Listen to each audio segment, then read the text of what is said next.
Excuse me, bro. Give me some cucumber. Oh no, দোস্ত, ও তো poor man, ও তো English বুঝতে পারবে। সরি দোস্ত, আমি না আসলে ভুলে গিয়েছিলাম যে ওরা হচ্ছে গ্রাম্য খ্যাত, আর গ্রামের লোকেরা তো পড়াশোনাই করে না, আর ইংলিশ পারবে কোথা থেকে। সরি। এই যে আপনি আমাকে 1 কেজি শসা দিন।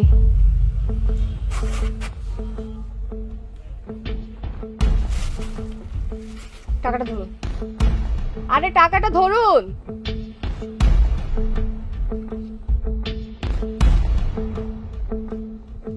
দেখ দোস্ত, টাকাটা কিভাবে দেখতেছে, এমন ভাবে টাকাটা দেখতেছে মনে হয় যে 1000 টাকা নোট মানে লাইফে জীবনে চোখেই দেখে নাই। আজব লোকজন। এই স্টুপিড, তুই জীবনে 1000 টাকা নোট দেখিসনি? যেভাবে 1000 টাকার দিকে তাকিয়ে আসিস, ইডিয়েট কোথাকার। Idiot. Please ma'am, don't call me idiot. And I understand your English. এই ছোট লোকের বাচ্চা, 2-3টা ইংলিশ শিখে এমন একটা পার্ট নিতেছিস যে অনেক বড় শিক্ষিত হয়ে গেছিস, তাই না? ভাবছস কি যে 2-3টা ফটো ফটো করে ইংলিশ বলবি আর আমরা ইমপ্রেস হয়ে যাব? তোর তো সাহস কম না যে তুই আমাদেরকে ইমপ্রেস করতে চাস? No ma'am, I just do my work properly. And don't be hyper, just cool. আসলে তো সুমাইয়া, দেখছিস কিভাবে পটর পটর ইংলিশ বলতেছে? মনে হয় 2-1টা ইংলিশ শুনে আমরা ইমপ্রেস হয়ে যাব।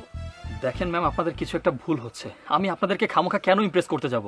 আপনারা আমার ক্রেতা আর আমি বিক্রেতা। আমি আমার অ্যাটিটিউডটা বজায় রাখতেছি। আমি কোথায় ভাব নিতে গেলাম, আপনারা উল্টা আমাকে তুচ্ছতাচ্ছিল্য করছেন। আর একটা জিনিস কি জানেন, ইংলিশে কথা বলতে পারলে না সে আসলে সত্যিকারের শিক্ষিত নয়। এই তুই কত বড় বেয়াদব যে বেয়াদবের মতো কথাবার্তা বলতেছিস। তোর অবস্থা তুই দেখছস? তুই একজন সাধারণ সবজিওয়ালা। তুই যতই চেষ্টা করো আমাদের পর্যায়ে কোনোদিন আসতে পারবি না। সবজিওয়ালা সবজিওয়ালাই থেকে যাবি। তোরা যে আমাদের মুখে মুখে কথা বলিস, তোরা কি করতে পারিস? 2-3টা ইংলিশ শিখতে পারিস বড় জোড়া, এছাড়া তো আর তোদের কোনো যোগ্যতা নেই। সারা জীবন সবজি বেচেই খাবি, আবার বড় বড় কথা বলতে আসছিস। Sorry ma'am, it's my mistake. Please take your কিউকাম্বারস।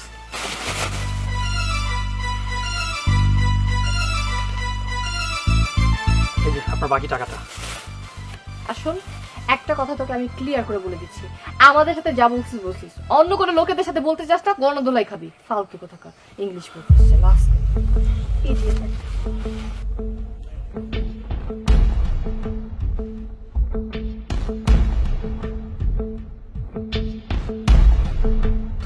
দেখ না, সে তখন থেকে বসে আছি। রাকিবকে কয়টা কল করছি, বলছি যে একটু আয়, আমাদের একটু কথা আছে। আজকে ওরা আসার খবরই নেই, 8 দিন আমাদের পিছে পিছে ঘুরে। আচ্ছা দোস্ত, টেনশন নিস না, ও এমনি লেজি, চলে আসবে। এই কি হয়েছে? জরুরি তলব কিসের জন্য? এই দে, বাসায় যেতাম, তোরা ডাকছস ভালো হয়েছে, দে খাবার দে। এই বেটা, আমরা আছি প্যারার মধ্যে, দাঁড়ায় আছে খাওয়ান খেয়ে। শোন না, আমরা না অনেক বড় ঝামেলায় আসছি বুঝছস, এই জন্য তোকে ডাকছি। আর তুই আজকে এত অ্যাটিটিউড দেখাইতেছিস, এত ভাব দেখাইতেছিস যে তুই আসতেছিসই না। 8 দিন আমাদের পিছনে লেডি কুত্তার মতো ঘুরোস তুই। দাঁড়া, আমি এইটাই জানছি। আমি এইটাই আসার সময় ভাবছি যে তোরা কোনো একটা ঝামেলায় পড়ছস, এর লিগে আমার ফোন দিছস। এমনি তো সারাদিন ঘুরে পাত্তা দিস না বেটা। ওরে বাবা, আগে তো শোন আমি কি বলতে চাই। কিছু না শুনেই তো চিল্লাইতেছিস তুই। দোস্ত কিছুদিন পরে তো আমাদের ফাইনাল এক্সাম। আমি না কোনো অ্যাসাইনমেন্টই কমপ্লিট করি নাই। তাছাড়া আমি কোনোদিন বই খুলেই দেখি না। আমি পরীক্ষা দিব কি বলতো? আমি জানি এইবার যদি আমি পরীক্ষা দিই আমার রেজাল্ট কি আসবে জানিস? ফেল। আমি ফেল করব। দোস্ত তুই কিছু একটা কর না প্লিজ। দোস্ত কোচিং ঠিক মতো করি নাই, তার মধ্যে কোনো সাজেশন পাই নাই, কিচ্ছু পাই নাই। এবার পরীক্ষা তো একটা আন্ডা পাবোই, তার মধ্যে আবার ফাইজুল স্যার বিদেশ যেয়ে বসে আছেন। এখন কি করি বল? তুই সারা দোস্ত কোনো উপায় নাই, একটু ব্যবস্থা কর না দোস্ত। খারাপ, আমি তবে হেল্প করুন। আমি বাসি না আমার যন্ত্রণায়, ওনারা এসে ওনাকে আমি হেল্প করতে যাবো। এখন আমি কি পরীক্ষা দিব, আমি কি লিখবো, আমি এই চিন্তায় ব্যস্ত আছি না। আমার কি তো ব্রিলিয়েন্ট মনে হয়? আমি অবশ্যই ব্রিলিয়েন্ট না, আমি কব। এখন আমি কিভাবে বলবো তুই কোথা থেকে হেল্প করবি? এখন তুই যদি আমার অ্যাসাইনমেন্ট না করে দিস তাহলে আমি তো ফেল করব। তখন আমার বাবা মা আমার ইচ্ছা লাগছে বিয়ে দিয়ে দিবে। কান্নাকাটি বন্ধ কর। তারা একটা আইডিয়া পাইছি। বুদ্ধিটা হইলো, আমার একটা ব্রিলিয়েন্ট বন্ধু আছে বুঝছিস, ও যদি আমাদেরকে সাজেশন করে, ও আমাদেরকে হেল্প করলে আমার মনে হয় আমি সহ তোরা উপকৃত হবি। মানে তোর ফ্রেন্ড অনেক ব্রিলিয়েন্ট, তার মানে তোর ফ্রেন্ড যদি আমাদেরকে হেল্প করে তাহলে আমরা তো পরীক্ষায় ফেল করব না, আমরা তো পরীক্ষা পাস করব। তাহলে তুই একটা কাজ কর না, তুই কালকে নিয়ে আয়। হ্যাঁ চুপ কর, বেশি কথা বলছ। আমি যেটা কই এটা শোন। তুই কালকে খাতা নিয়ে আসবি, কলম নিয়ে আসবি। ও সাজেশন বলবে, এগুলো লিখবি, নোট করবি সুন্দর করে, ঠিক আছে? আর মোবাইলে রেকর্ড অন করে রাখবি। যদি মনে করতে সাজেশন মিস যায় তাহলে মোবাইলে আমরা রেকর্ড দেখে পুনরায় আবার সংশোধন করে নেবো, বুঝছ নাই? ঠিক আছে? আচ্ছা ঠিক আছে, চল যা। আর আন্টি হাতের নুডলস নিয়ে এসেছি, আমি গেলাম। আচ্ছা দোস্ত, আল্লাহ হাফেজ। এই যা 50 টাকা দিবি। সবসময় পটকামি দেখছো? যাই হোক সিরিয়াস অবশেষে আমাদের কাজটা হয়ে গেল। আরে আমি খুব টেনশনে ছিলাম, ভালোই হয়েছে। চল। বুঝতে পারছি আর কি করবি। আচ্ছা যাই হোক দোস্ত, তোর বিসিএস এর প্রিপারেশন কেমন চলছে? দোস্ত প্রিপারেশন তো ভালো চলতেছে, কিন্তু কি করব বল, গরিব মানুষ, পড়ালেখাটাও করতে হয়, ফ্যামিলিও দেখতে হয়, ব্যবসা বাণিজ্য কত কিছু। দোয়া করিস যেন ভালো কিছু করতে পারি। আর চিন্তা করিস না বন্ধু, তুই যে ব্রিলিয়ান্ট স্টুডেন্ট, পরীক্ষা দিলে ইনশাল্লাহ হয়ে যাবে। আমার একটা স্বপ্ন জানিস, আমি বিসিএস ক্যাডার হব, একটা সরকারি চাকরি পাবো, তারপর আমার কোনো সমস্যা থাকবে না সংসার আর।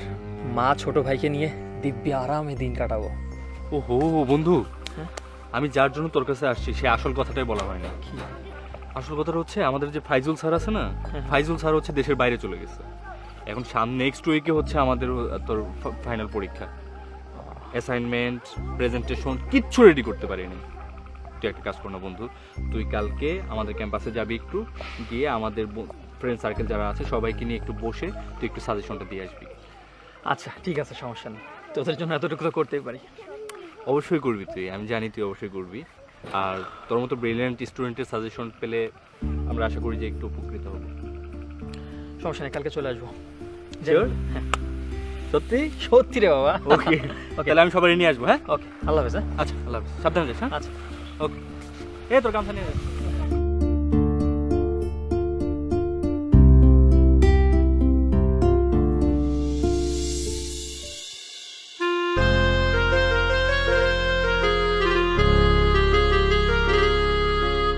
কখন থেকে বসে আছি, 11টা বাজে, এখনো ওর আসার কোনো খবর নাই। সবসময় তো লেট।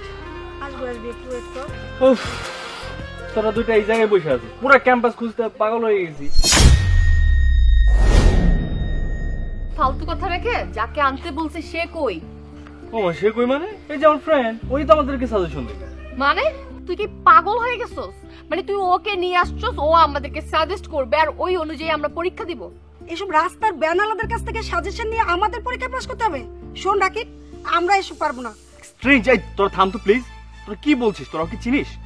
ও আমার বন্ধু এন্ড ব্রিলিয়ান্ট স্টুডেন্ট। ও এবার বিসিএস এর প্রিপারেশন নিচ্ছে এবং আমরা আশা করছি এবার বিসিএস ও টিকে যাবে। তুই না আমাকে হাসাইলি, একজন রাস্তার ব্যানালা কিনা বিসিএস পরীক্ষা দিবে? মানে তুই এটা আমাকে বলতেছিস, আমি বিশ্বাস করতেছি? আমি না তোকে খুব ভালো একটা ফ্রেন্ড মনে করতাম, তুই যে এতটা খারাপ সেটা আমি জানতাম না। আমি জানতাম তুই একটু স্যাসরা, তার মানে এই না যে রাস্তা থেকে একটা সবজি এলাকে ধরে নিয়ে এসে বলবি যে সে অনেক ভালো স্টুডেন্ট, সে পরীক্ষা দিবে আর তোরা ওর কাছ থেকে টিউশন নে। তুই না একটা বাটপার। লিসেন, আমি না এখানে ইচ্ছা করে আসিনি, আপনার এই ফ্রেন্ড আমাকে ডেকে নিয়ে আসছে, বলছে যে আমার দুইটা ফ্রেন্ডকে একটু সাজেশন দিতে হবে, সেজন্য আমি আসছি। আমি যদি জানতাম যে আপনাদের মতো দুইটা অহংকারী মেয়ে যারা কালকে আমার সাথে এরকম রুড বিহেভ করছে তারাই এখানে, আমি কখনো এখানে আসতাম না। আপনাদের কি কোনো ধারণা আছে রাস্তায় কত গ্র্যাজুয়েটেড ছেলে চা বিক্রি করতেছে?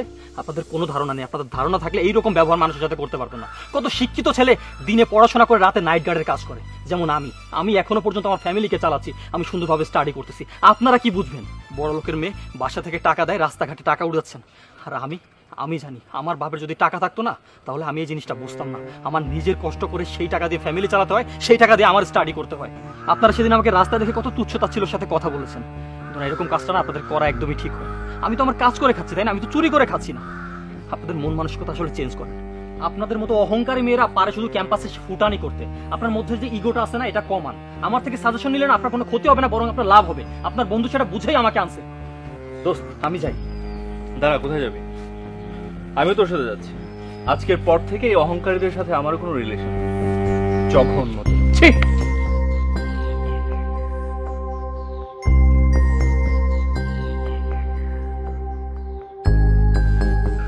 আসুন ভাবি, আসুন বাবা, বসুন।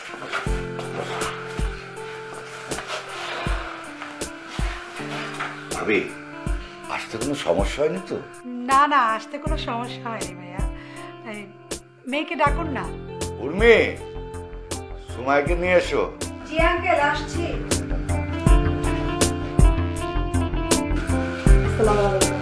ওয়ালাইকুম আসসালাম। এই তুই এখানে কি করতেছিস? আর বাবা, তুই এটা কাকে নিয়ে আসছো? তুই কি আগের থেকে চিনিস নাকি? চিনবো না? ও তো একটা ফেরিওয়ালা, রাস্তাঘাটে সবজি বিক্রি করে। আর একটা সবজিওয়ালার সাথে তুমি আমার বিয়ে ঠিক করছো? না রে মা, তোর কোথাও ভুল হচ্ছে। ও তো আমাদের জেলার নতুন জেলা প্রশাসক। ও আসার পর থেকে আমাদের জেলায় দুর্নীতি সন্ত্রাস একদম বন্ধ করে দিয়েছে। ও নিজে করেছে এগুলি, আর ও খুব ভালো ছেলে। বাবা, ও তোমাকে সম্পূর্ণ মিথ্যা কথা বলেছে। একজন সবজিওয়ালা কি করে জেলা প্রশাসক হয়? আর তাছাড়া তুমি জানো না, আমি নিজের চোখে দেখছি ও সবজি বিক্রি করতেছে ঠেলা গাড়িতে করে। আঙ্কেল ও সত্যি বলছে, আপনি ওর কথা বিশ্বাস না করেন, আমার কথা তো বিশ্বাস করবেন। সত্যি বলছে, ও একজন সবজিওয়ালা। আমরা ওর দোকান থেকে সবজি কিনেছি। বাবা দেখো, আমি এই ছোট লোক সবজিওয়ালাকে বিয়ে করতে পারবো না। যাই হয়ে যাক, আমি এই ছেলেকে কোনোদিনও বিয়ে করবো না। তুমি এই ছেলে আর ছেলের মাকে এই বাড়ি থেকে বের করো, বের করো। এই, আমি আপনার মতো অহংকারী মেয়েকে বিয়ে করব না। শুনুন চাচা, আসলে আমি একটা গরিব ঘরের সন্তান ছিলাম। 6 থেকে 7 মাস আগে আমি বিসিএস এর প্রিপারেশন নিচ্ছিলাম। ওই মুহূর্তে আমি আসলে ভ্যান গাড়িতে করে সবজি বিক্রি করতাম। আর তখনই না আপনার মেয়েরা আমাকে দেখে নিয়েছিল, আর সেই কারণে আমাকে এইভাবে জাজ করতেছে যে আমি আসলে একটা ফকির, গরিব। সেই জন্য আজকে আমাকে এইভাবে অপমান করতেছে। আর শুনুন, আমার অনেক কলিগ আছে যারা হতদরিদ্র, যারা অনেক গরিব ছিল। তারা আজকে কেউ ম্যাজিস্ট্রেট, কেউ এমপি। তারা না অনেক কষ্ট করে পড়াশোনা করেছে, কিন্তু আপনি এই জিনিসগুলো বুঝবেন না। আপনার বাবার প্রচুর অর্থ থাকার কারণে সে আপনাকে এমনভাবে লালন পালন করেছে যে কষ্ট কি জিনিস সেটাই আপনি বোঝেন না। আপনার ভিতরের অহংকার এখনো কমেনি। আর আঙ্কেল, আমি যদি জানতাম যে সুমাইয়া আপনার মেয়ে, আমি কোনোদিনও আমার মাকে নিয়ে এখানে অপমানিত হতে আসতাম না। মা, চলো আমরা এখান থেকে চলে যাবো। আঙ্কেল, আই এম সরি, আপনার মেয়েকে আমি বিয়ে করতে পারবো না।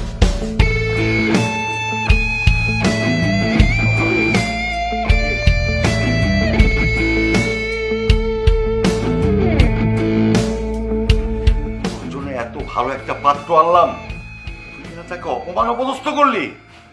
এত অহংকার ভালো না। ছি মা, ছি। বাবা,